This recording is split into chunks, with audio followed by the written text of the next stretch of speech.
दोस्तों, आपने वीजा का नाम सुना होगा। वीजा एक महत्वपूर्ण शब्द है।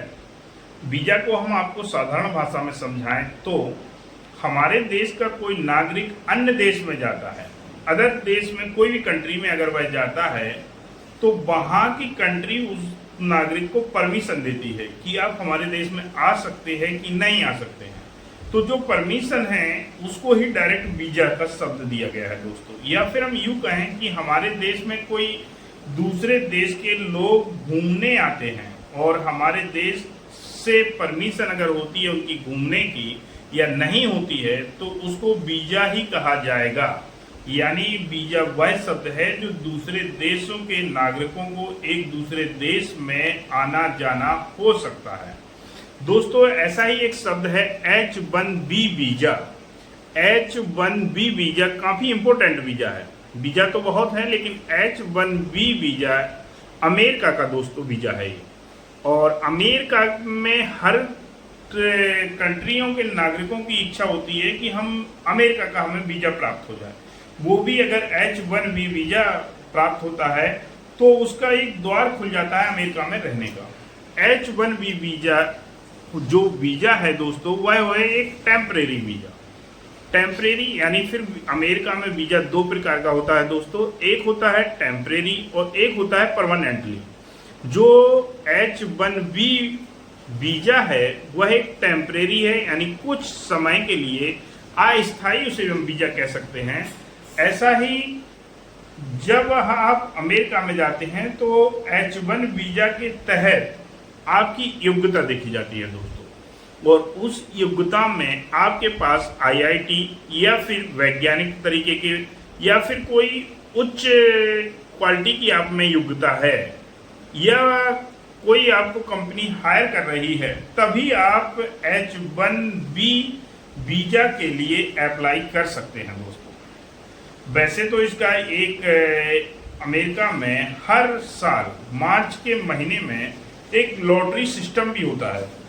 उस लॉटरी सिस्टम में दोस्तों 85,000 नागरिक हर साल H1B योजना के तहत अमेरिका में आते हैं।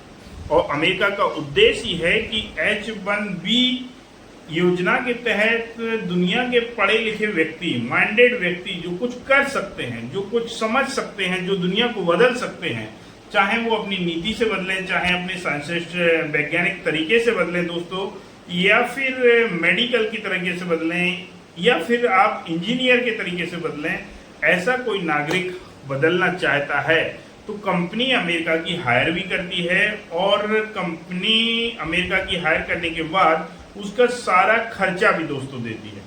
आपको कुछ खर्चा नहीं देना है, अमेरिका की कंपनी खुद खर्चा देकर H1B वीजा के तहत नागरिकों को भर्ती करती है।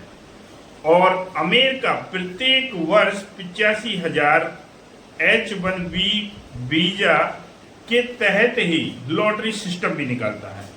अगर दोस्तों आपको H1B वीजा प्राप्त हो चुका है तो आप ग्रीन कार्ड के अंतर्गत आ जाते हैं।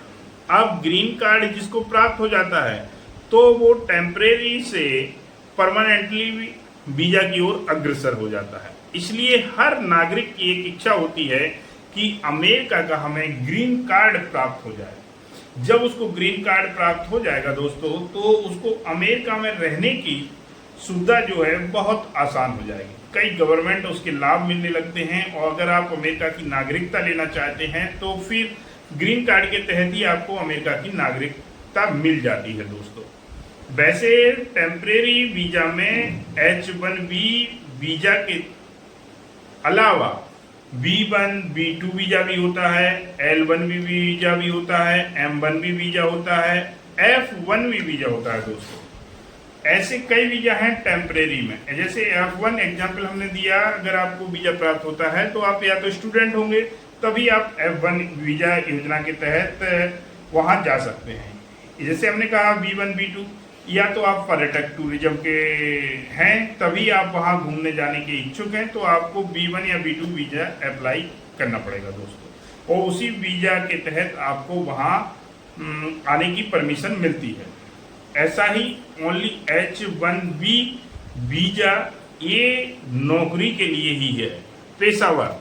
यानी अगर आप अमेरिका में, यूएसए में नौकरी करना चाहते हैं तो सबसे पहले आपको H-1B वीजा ही लेना पड़ेगा भाई।